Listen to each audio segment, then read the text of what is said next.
That's nice. Don't be touching my Right where your lips at. Well, you got Patron too? His lip is over there. Y'all I'm know we touching recording, right? right? I got vodka in mine. I ain't gonna say the brand.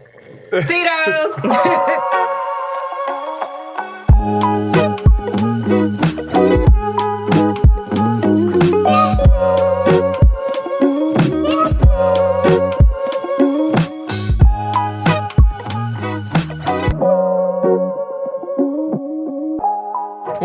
Welcome. I'm Jonnita Stanton. We have Reginald Perryman, Kashka Williams. This is the There's Something About Real Estate podcast where we talk all things real estate. And I forgot to tell y'all that we go by TSARE.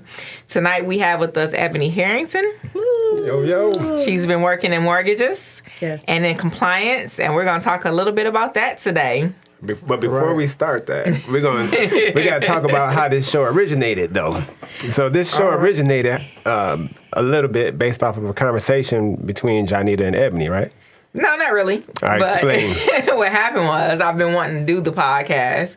And so I wanted to originally have this growing up real estate show. So I would talk a lot to probably Reggie and to Eboni because we're all like second or third generation in real estate. And so Eboni at one point gave me like a deadline. She was like, if you have not started this podcast, the next time I talk to you, we're going to have a whole problem. And I was like, shit. Okay. And you know, that's a good friend that'll hold you accountable. For real. I just said, just do it. Like, just do it. Like, however it comes out, it just is what it is. You know what you're talking about. Right. You had the connections. You are passionate about it. Everything is lined up. You got the recipe, now cook. That's it. See? Them the good friends. Yeah. She made it happen. Like, stop bullshitting. Don't do it. Stop talking to me about it. What am I supposed to do with that next time? She's like, well, where can I do it? I said, do it in your kitchen. Just start somewhere. Just do it. And I'm proud. I'm happy to be here. I made it to the table. Yeah. Right. Okay. So tell us a little bit about yourself and your background. Oh my God, y'all know my background, but my current background or like... No, I want to know how you got here. I want your history. Oh gosh, okay. Well, of course, I started off with my father, which is Ron Simpson of, then was Century 21 Elegant Homes. I started off when I was a little girl, probably about 13. I started off cleaning the bathrooms, but I was always around agents that were making money, doing things, the movers and shakers. He had a very large brokerage, so I just grew up around it. I think I then elevated to sending out mailers and doing the flyers for the people. I was a little errand girl around the office, and every year kind of just elevated to me doing something else, doing a little bit of this, but being in the print shop and doing different things. And then one day, I had went over to the mortgage side. And I cannot remember. I think it was Teresa Murray, God rest her soul. She took me under her wing and was like, you know what? Here, I'm gonna show you how to process. So she started me off with teaching me a little bit about processing. And then everybody kind of gave me a little bit of this, a little bit of that. And I just kind of got more into it, more and more and more. And then I went into processing. And then I worked at different lenders and did everything that you can think of, from post-closing to junior underwriting to, right now I'm in compliance. I've done pretty much every facet. So I've worked in the VA department, construction department. So I've done pretty much everything. Sweet. Man. So like you, the OG of mortgages. Yes. I've been around the block. The compliance, to me, like, it's the compliance part makes sense. I'm telling you. I thought about doing mortgages until I probably was around 20 years old or maybe 23. And your dad was doing like the training at Rockwell to, so we could do that as well. And you put together this file, and I was looking at it. It was so meticulously put together, like everything that she was like, no, I have to have everything before this is submitted. Like, It has to be a certain way. It has to look a certain way. And once I have that, and I was looking at it, I'm like, I can't do that. Back then we had a stacking. Well, back then we had what's called like a stacking order. So the lender would tell you exactly how the documents needed to be. And if you wanted to have what's called like underwriting touches, if you want to have the least amount, you need to make sure that what they told you to provide, you provide it in that order. So that when they go through it, they're literally looking at everything that they told you to have. So I got in the habit of doing that. And now that we're in a more of a paperless world, it's a little bit easier. But yes, that was a very tedious process. Called a clean package. A very clean package all the time, right? Yes. So this is the part of mortgages, because a lot of people get into like, oh, I want to be a loan rep, and that's the so-called sexy part. This is the real work part of it. Yes. All right. Yes. When you are with a mortgage broker, that's real work. I'm not, let me backtrack. I don't want to say if you're with the lender, that's not real work. But when you are with a mortgage broker, you do there's a lot more that you have to do. You're not doing a little bit of this and then passing it on to somebody else. Right. For them to pick up a piece and then they do their little piece and so on and so forth. You have your hands in pretty much all of the process when you are on the mortgage broker side. Cool. So they would so back then, I mean, I guess they do it now, right? Mm-hmm. Now where if they'd be like, well, just submit it with minus XYZ. You know what I mean? Like, this piece may be missing, this piece may be missing, this piece may be missing, but still submit it and let the underwriter ask me for that. Do they still do that now? Well, okay, let me start by saying I'm in compliance. So right. I'm not in, passed now. I'm in compliance, so I do not submit loans or anything like that. So I'm a little bit detached from the current process. But I mean, mortgages is really just a make sense business. Mm-hmm. If you don't want somebody to constantly have to go back, and every time somebody has to come back and look at your file, you take the risk of them looking and finding something that they didn't find the first couple of times. So the best bet is just to hold everything up, get everything that you need, and submit the file. That's a nugget. Isn't that what y'all call it? Message? Yeah, message. I mean, because you're getting pre-approved in the very beginning. And it's not like back in the day where somebody say, hey, what you make? Mm-hmm. How much you got in the bank? Okay, I'm going to write you up for this pre-approval, and that's it. No, you're really getting, they're actually submitting your loan over to the lender. You're actually getting a good pre-approval, right? So if you know why would you submit a file with no pay stubs? Like, that's crazy. Just get what you need and submit it. Bad LOs still do it. Yeah, a lot of loan reps submit what they got and then start piecing it together. They know how to cheat the computer, right? They know how to make the computer give them the automated approval, and then they worry about the rest of that stuff. But that later. don't help the buyer. It hurts everybody. Yeah. I mean, think about work, though. Seriously. I mean, like I always say, mortgages is really just a common sense, make sense kind of business. Do you want to do extra work? No. Okay, so if you go out and you do something on the house or what have you, it's easier if all the supplies is there, everything you need is there. Mm-hmm. If you got to constantly go back, eventually you're going to be like, okay. Yeah. Like, right. I'm going to have to charge you more. Like, come on. Right. So it's really just a make sense business. So what goes on in the compliance world? Can you break that down? Like, what is compliance? What does that mean? Okay, so compliance is, everybody gets scared with the word compliance because everybody's scared of the word audit. Audit, every mortgage broker will get audited. It's just a matter of when is your time, right? An audit really is there to help you and to guide you. Compliance is basically making sure that all the I's are dotted and the T's are crossed. That's what I do. Making sure that the policies and procedures are in place, making sure that all of our employees know what those policies and procedures are and that we are following them. So that when we get audited, that's one thing that they're going to ask. They're going to ask, hey, where's your policies and procedures? What are you doing? Like, for instance, if something goes on with a file and you suspect that there's fraud, what procedure do you have in place to basically say that you've done your due diligence? Like, I can say, I looked at it. I reviewed it.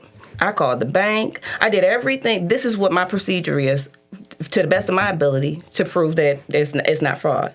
They want to see that. What is your policy and procedure in regards to even safeguarding your documents? How do you store your documents? Are they in a box? Are they locked away? How do your loan officers store their laptops? All of those things are part of compliance.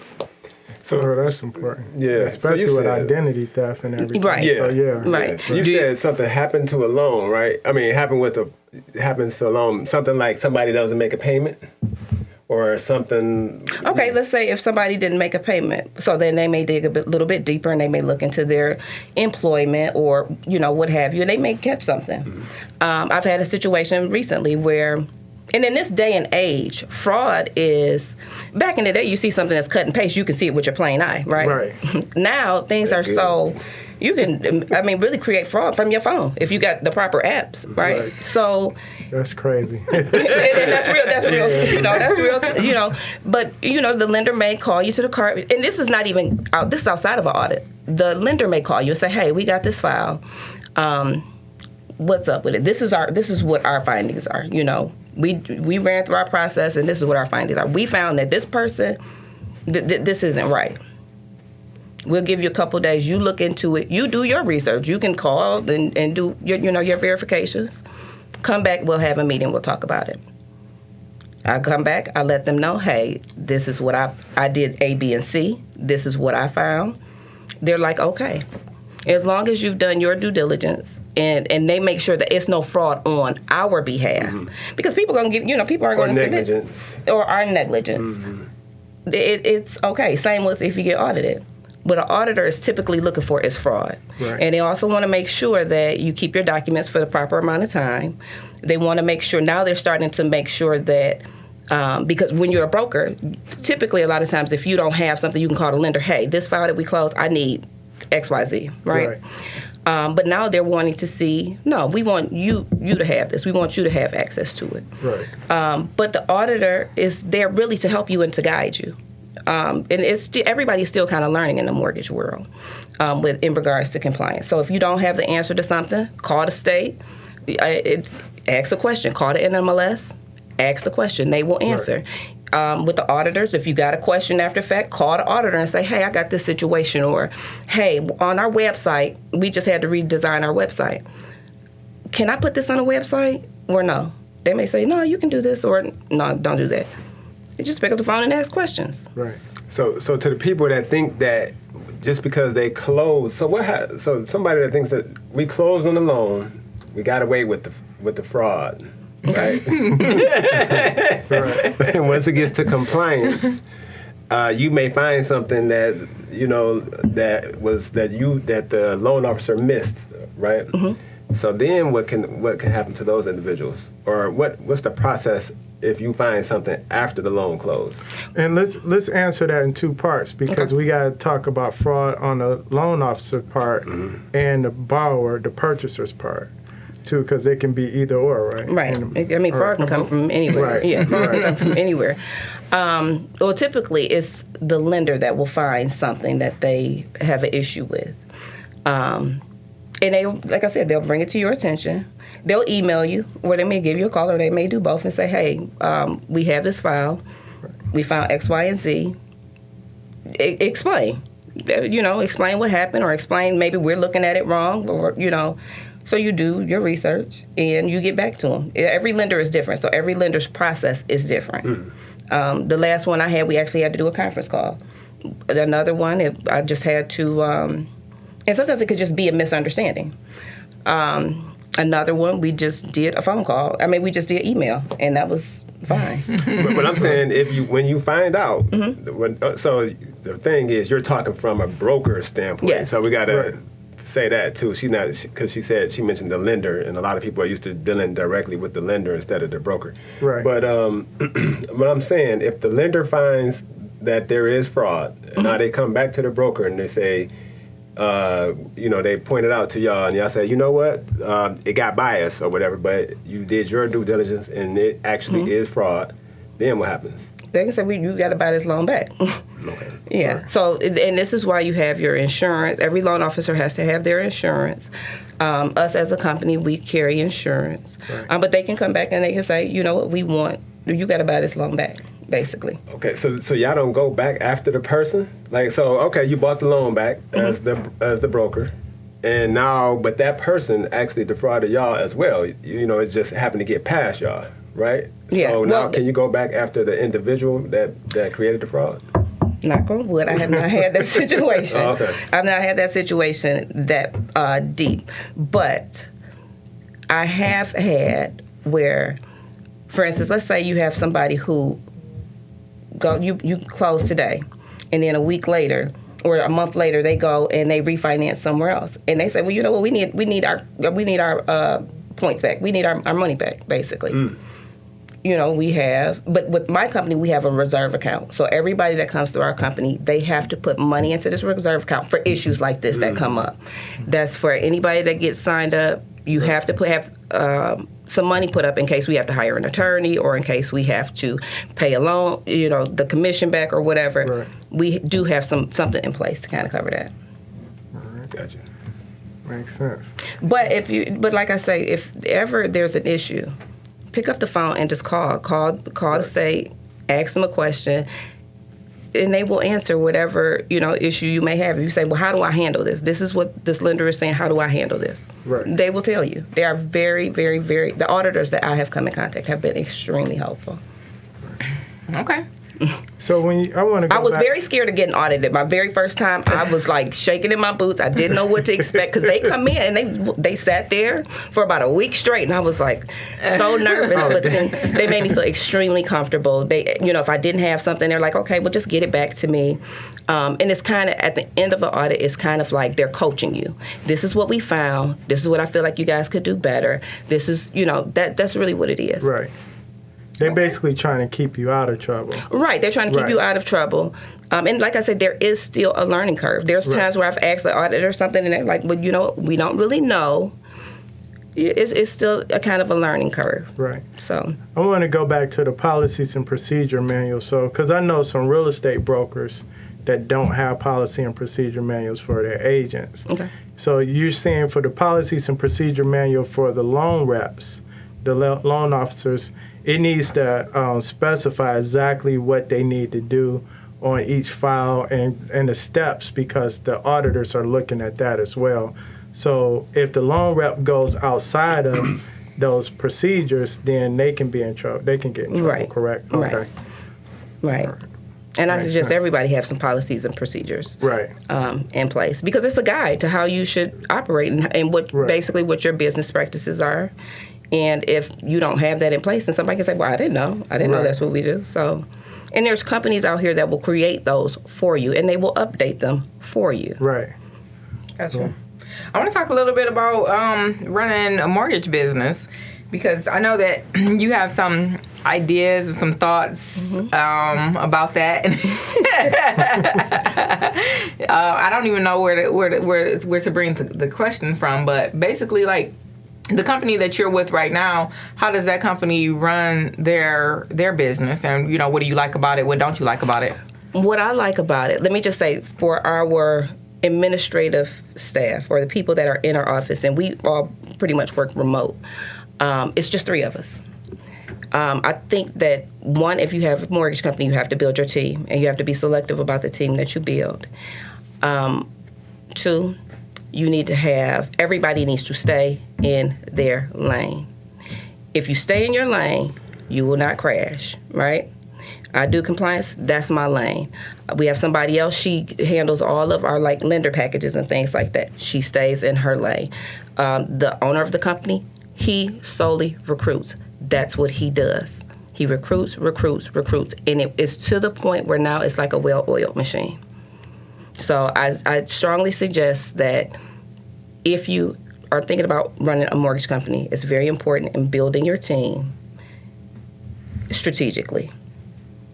Okay. You got to get. I'm sorry. Go ahead. You got to have. So you have to get lenders to sign up with you, right? Yes. So that's going to be key, right? How does that happen though for a mortgage broker? What's the process to get lenders? Well, they basically have an application that you have to fill out. Okay. They want to look at your financials. They want to look. Some lenders may say we need to see. They may look at your website. They may look at.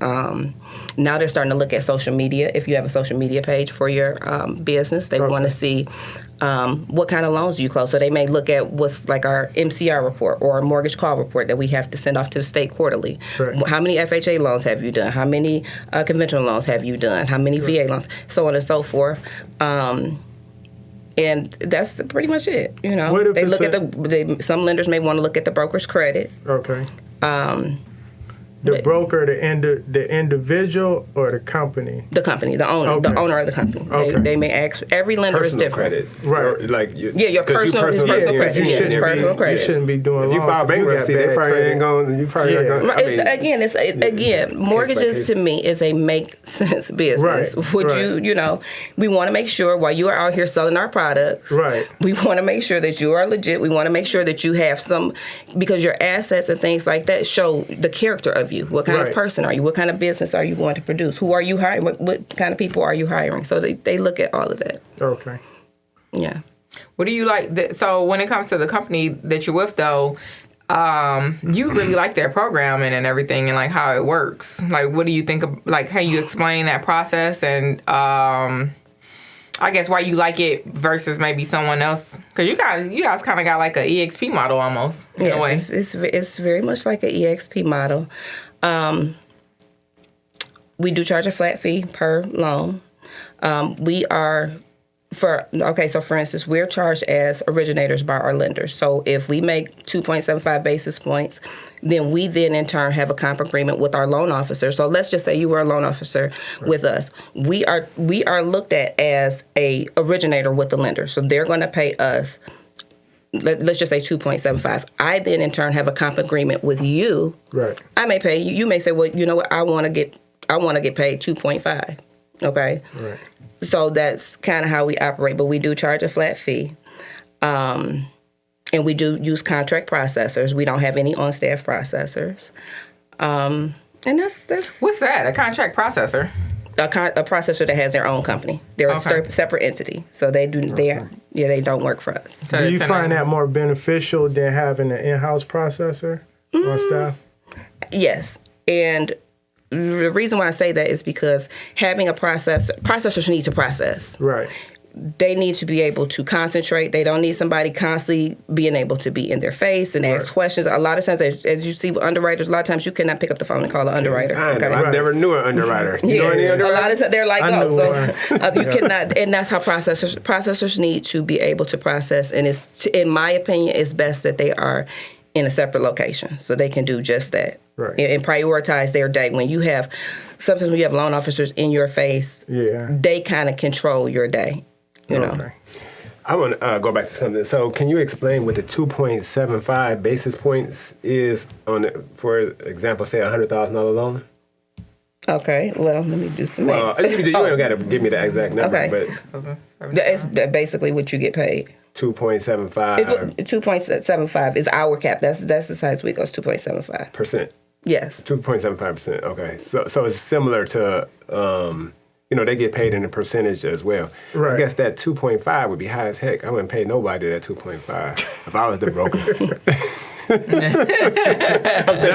why you don't have no loan reps working for you. That's high. If you're only getting 2.75 from the lender, you only taking what? No, I'm taking a quarter. No, I'm taking all the risk.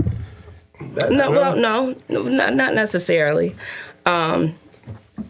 Because remember that what are you saying? If you were the broker, you wouldn't take a flat fee? No. I'm saying if I was He's saying he wouldn't pay the loan reps to 2.5. So if I'm the broker and I'm only getting 2.75 from the lender, I'm not going to give a LO 2.5. But why not? Because I'm making 0.25%, but I'm taking all the risk. No, that's why everybody is licensed. All loan officers are also individually licensed. So, But who won't have to? When you got to buy the loan back, who got to pay for it? well, the They got a company has reserve account. Yeah, they do. Well, the reserve account is only going to cover so much. got insurance. And every company does not have a reserve account. That just might be, our company. But if you have, let's just talk round numbers. So if you are making, let's just say, $700 per loan, and you're closing, 30 loans a month, and you're not going out here beating the streets. You're not going out here having to go get clients. Right. You're basically, you can recruit or not recruit, but you're basically not having to do the work. Why wouldn't you do that? I want to do a little bit of some research, but I would not believe that if you work for a lender that they're paying their LOs anywhere near to anything on the loan. It ain't even That's one. why she like her company. I mean, I get it, but I'm just saying, I don't think that a Well, lender okay, is let's paying. let's take this. Let's model. take this. Let's Right. take this as take Cash App, right? I Cash App you $100, Right. right? You need money. I got money. Cash App provides the platform for me to do so. Right. They may take, I don't know how much they take, but let's just say they take 20 cents or $1. Let's just say they take $1. Those dollars add up Right. in quantity if you're looking at volume. So when you say you wouldn't do that, I don't understand why you wouldn't. I would not. As a matter of fact, I don't think. I mean, your It may company not- may be super, but I don't. I would not imagine. I don't think anybody, any loan officer at any lender and lending company right now is getting out 1.5%.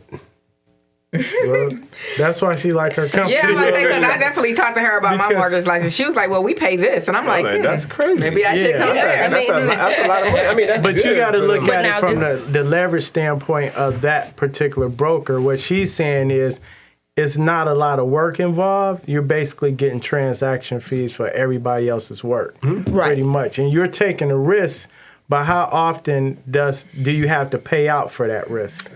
Right. Now, all now it let's takes keep is in one mind, time. we are Right. taking a risk. Right. But there are also processes put in place to protect us against risk. So not only on our end do we have contract processors, but when it goes over to the lender also has their processes in place. They have processors, they have underwriters.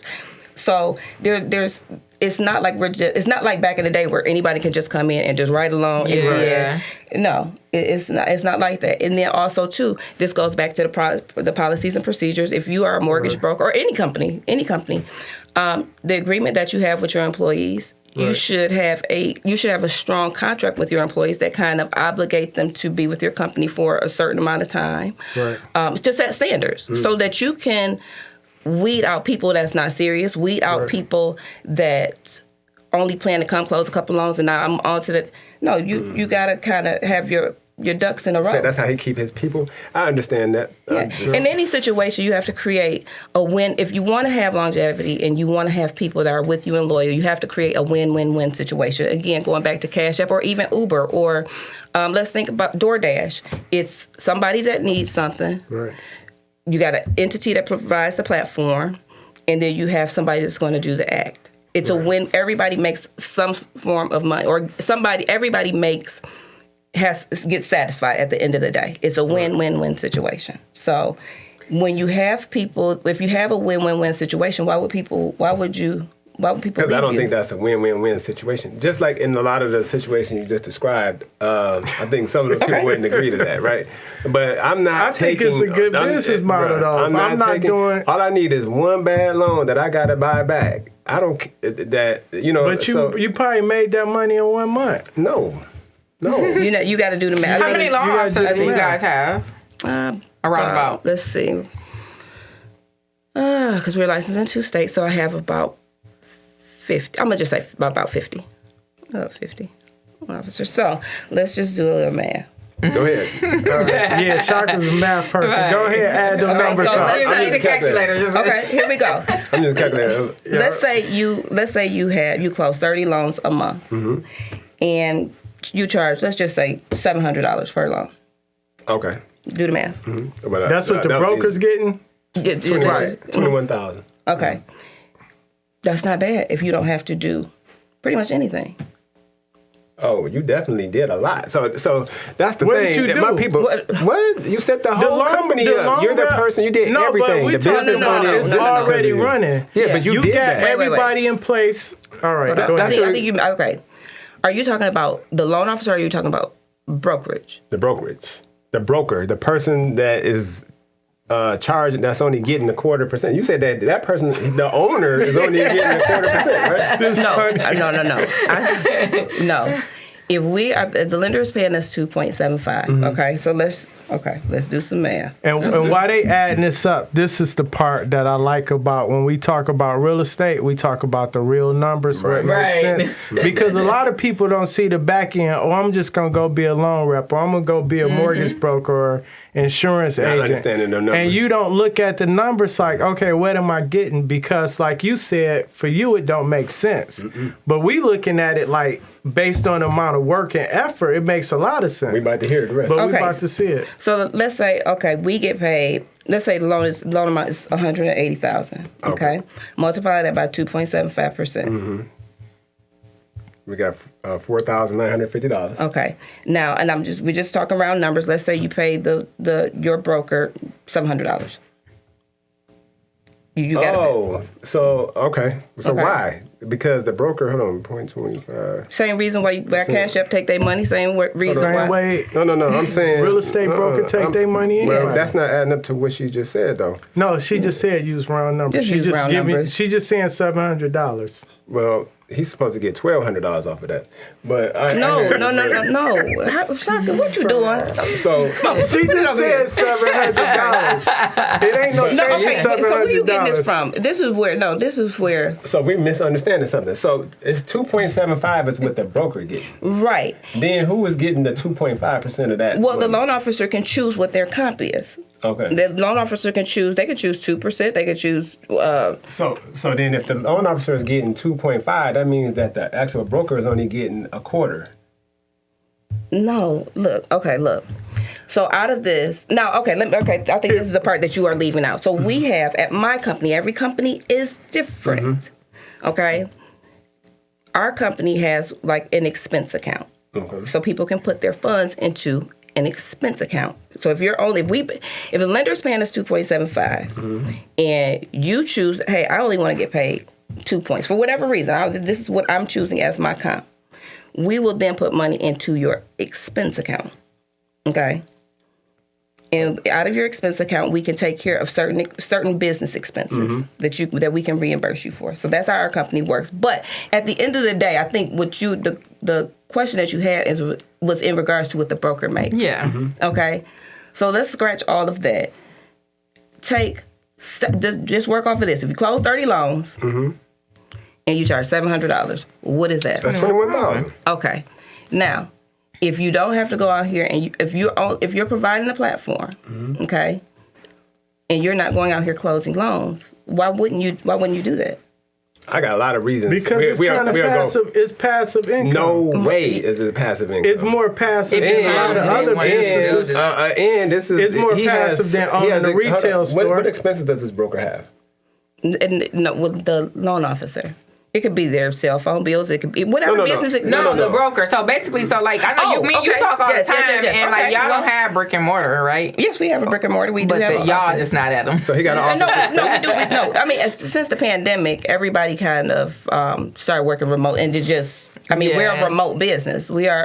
Everybody works remotely. So basically what he's saying, out of that $21,000, who else has to get paid by the broker? Me. Right. all his admin. So no, it's not all his admins. This is why I was saying have a well-oiled machine. It's just, I said it's only 3 people. Yeah, that's 3 people. No, Who pays me for the and one other person. and who pays for the processing, the outside processing? That the processor get paid directly off of the CD. Yeah, That's separate. That's Separate fee. so That's your totally transaction separate. fee. But hold on. So the key is you got that process. Yeah, then wait a minute, hold up. So she's saying 30 deals.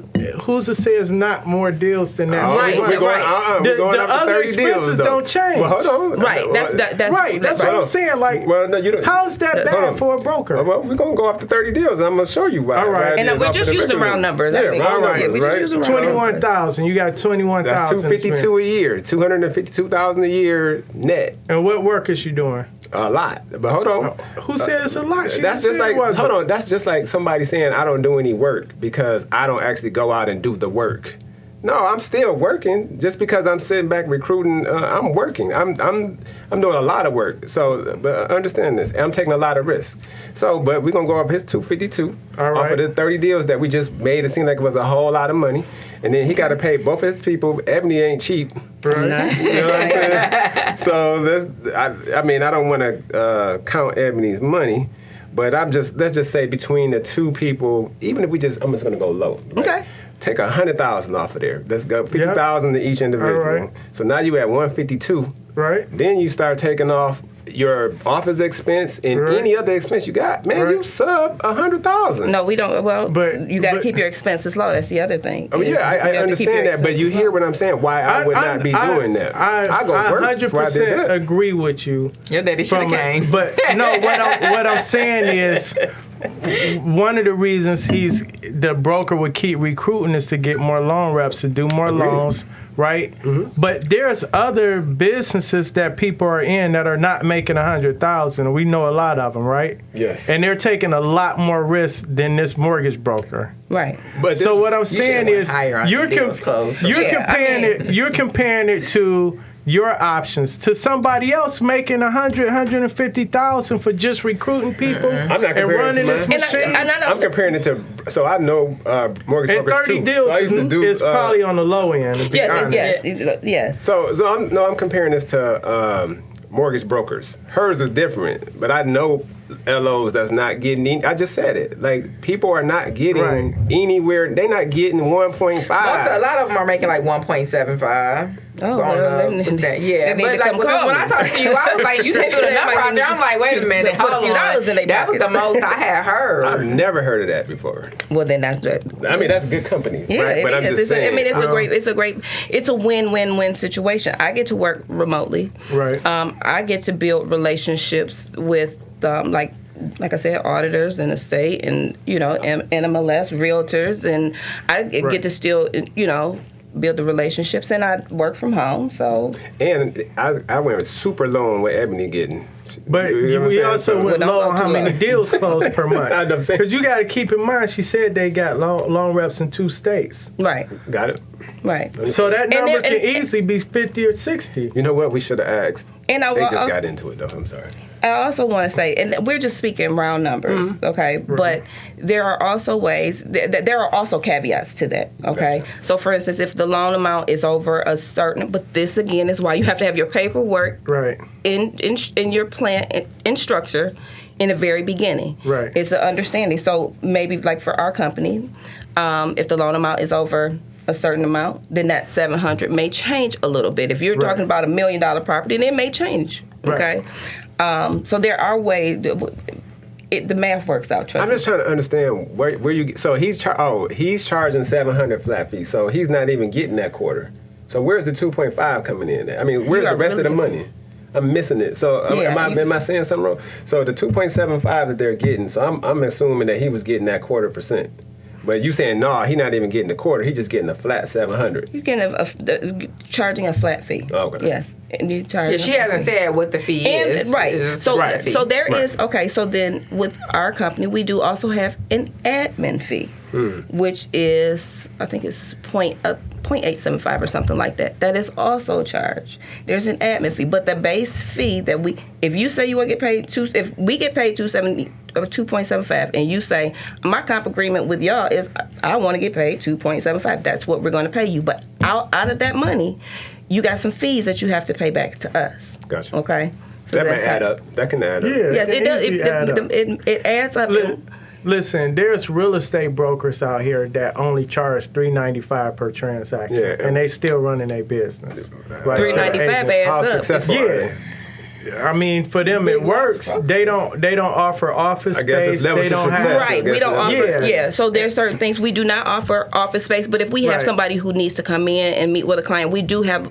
They can come into our office. They can sit in my office. We have areas Right. for them to come and meet with clients. We have areas where if they need to, receive a package or whatever. Right. But our expense, our overhead is low. Gotcha. We keep our overhead extremely low. I'm Everybody's still responsible sticking for to their that. own bills. Everybody has to pay their own credit report Right. bill. Everybody has to take care of their own license renewal, things like that. So Right. everybody we don't really do any training. However, we have lender partners that offer The training. loan rep is paying their own credit report bill versus the broker. Absolutely. in this They have case, their right? own separate bill from us. They have Right. like sub-accounts under us. So it sounds like basically what it is they're getting a larger share of the pie, but they're covering more of their own expenses. All they gotta Right. do is close 10 deals a year. The loan rep, Man, I'll be the loan officer before I was the broker. In that case, all I gotta do is close 10 deals at 100 at the same one. on the real estate Well, side. that's Who wants like to with be the broker? EXP, right? That's like with EXP. Why would you?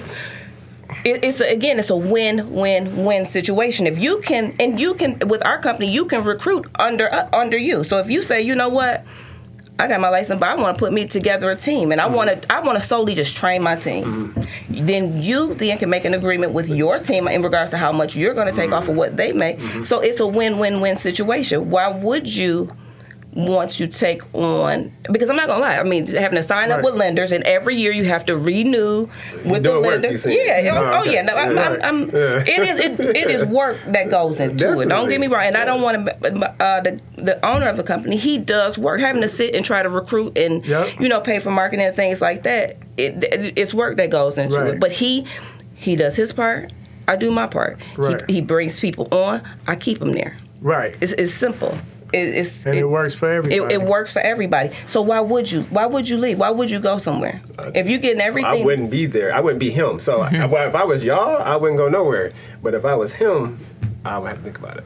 Yeah, but again, I gotta see the other numbers. But she's trying to be discreet, but apparently dude makes great money. The person making good money is probably not his only business, and he's just probably it works, right? But it probably just don't work for you. Look, I wanna because we're gonna wrap up here in a minute, and I wanna wrap up. We just getting started. I know, right? We got some important ones. What you got? I mean, the question about so you this is on here. So the question about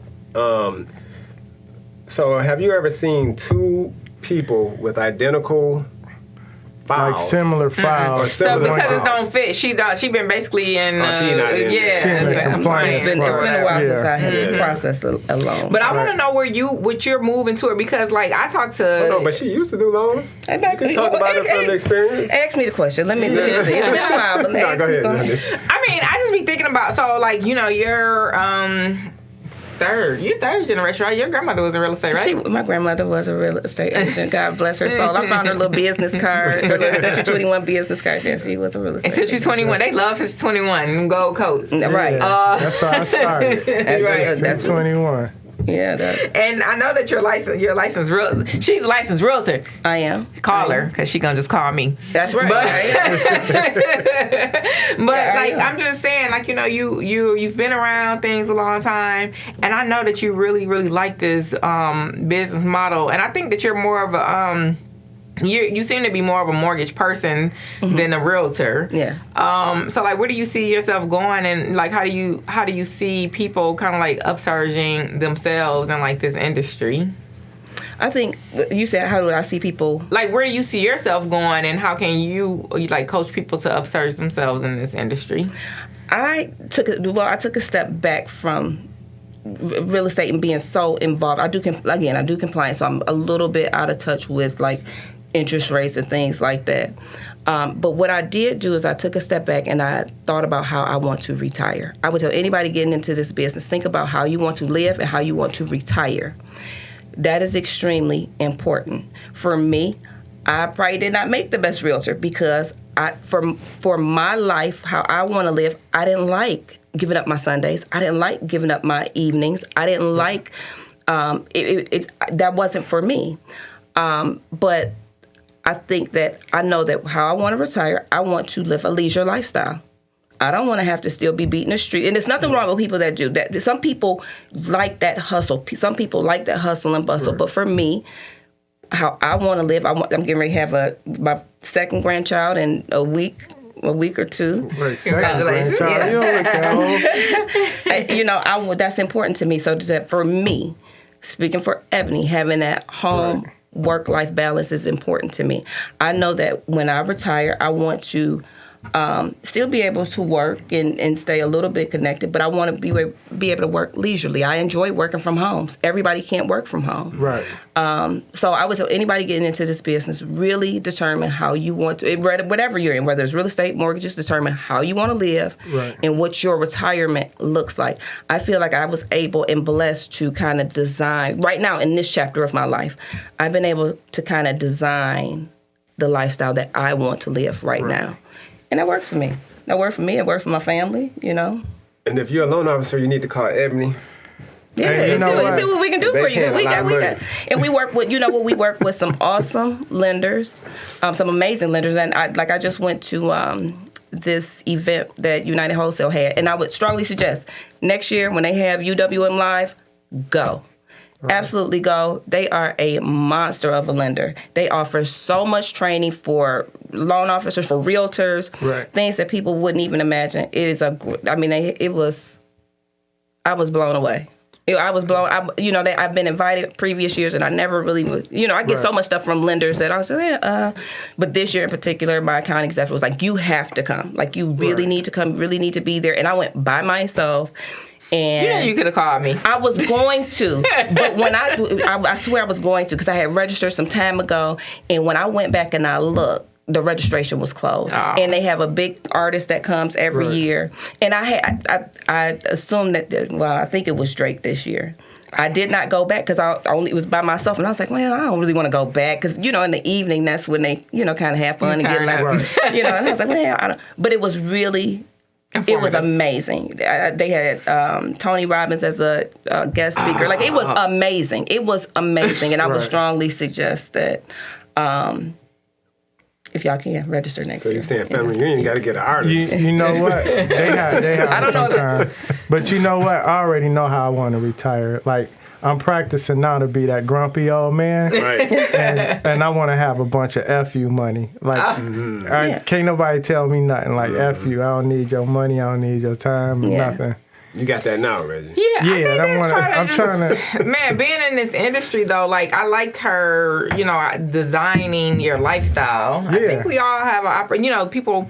If you're fortunate to be successful in real estate in any capacity, you definitely have the opportunity to design your lifestyle. And I think that was so, like, I got a chance to sit back and see. Of course, my dad has always been very successful. He taught me hustle, and he definitely taught me drive. But on the flip side, I also got a chance to see somebody else and how they operate, and I have learned a lot, a whole lot. And I'm very thankful for that. Right. And, again, I think just design a lifestyle that you want to live. Opposed to getting out here and feeling like, I got to do what Reggie does. Well, your idea of what living is may be different than what my overall is. You get what I'm saying? So, and I think that's what I found myself doing. And I'm like, well, let me get out here on Sunday, then after church, and go ride around from this house to this. And I was like, I was miserable. I just totally did not enjoy it. But there's, like, you enjoy it. You love it, and it's nothing. She do. Jonnita loves it. No, she loves it. And you got a house to sell? If not, no, just leave me alone. That's how I was. Jonnita.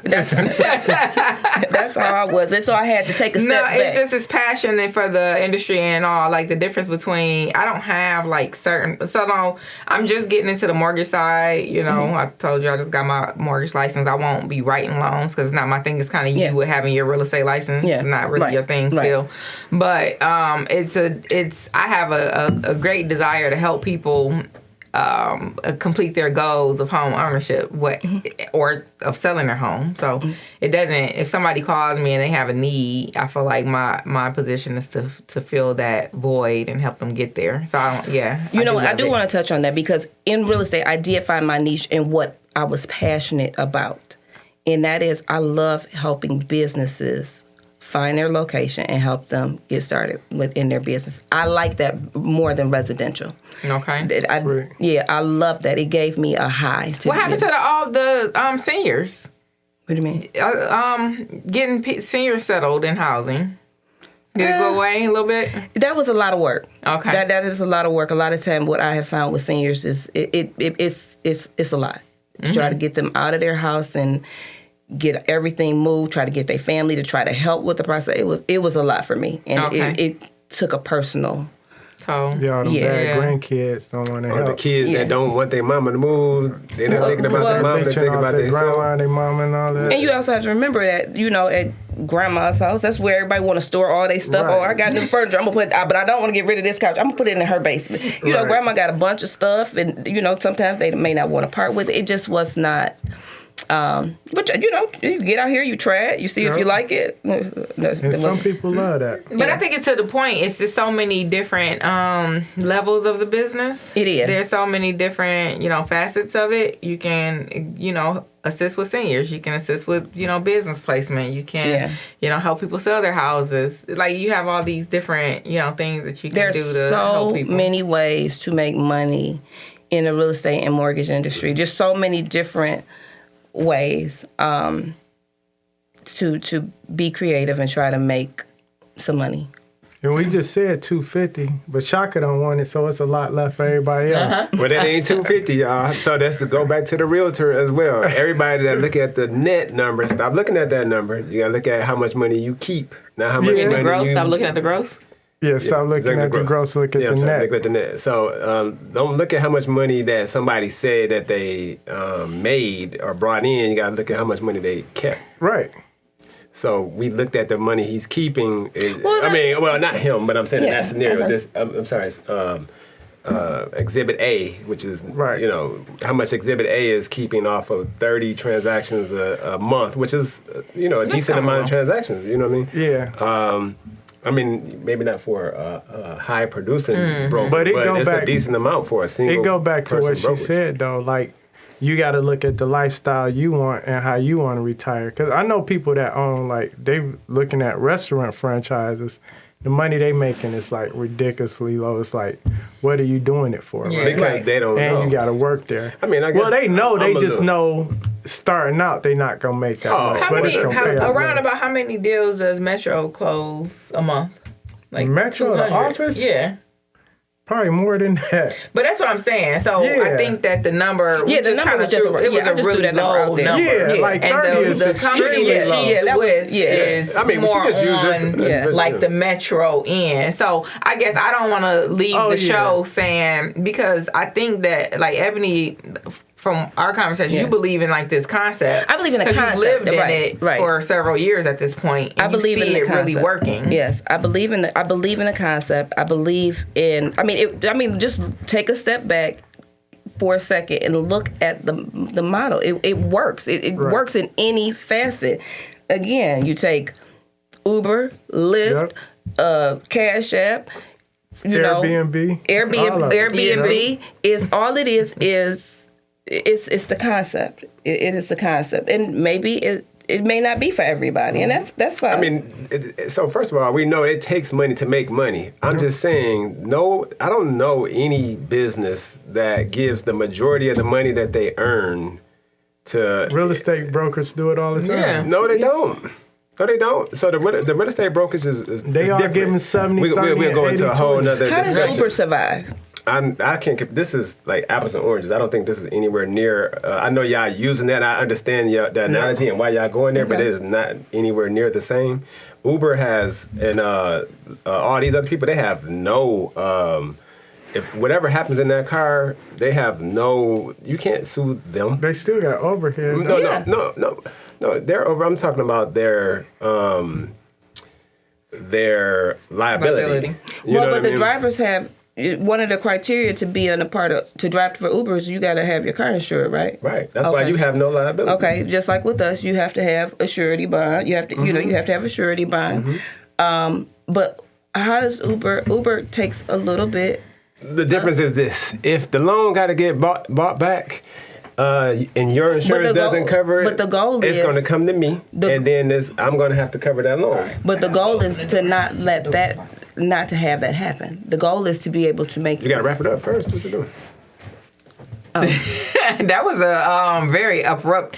So we had Eboni. Yeah. Where can we find you? Because she's like Instagram famous at this point. Or no, not her. Facebook story famous. Oh, yeah. I will load that story.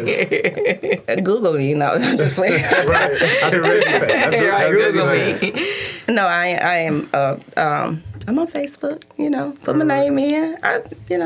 Eboni Harrington. Yeah. Wait, y'all gonna say Eboni with an I? Hold on, that's Eboni with an I. Okay. With an I. That's them underwriters and them people in compliance. They don't want you to find them. Like, don't find me. I don't want to talk to you. No, she's still an entrepreneur, and her husband out here doing stuff. People got to find her. Tell them what you're doing. That's outside of compliance. She refers me real estate deals, and then her husband does HVAC.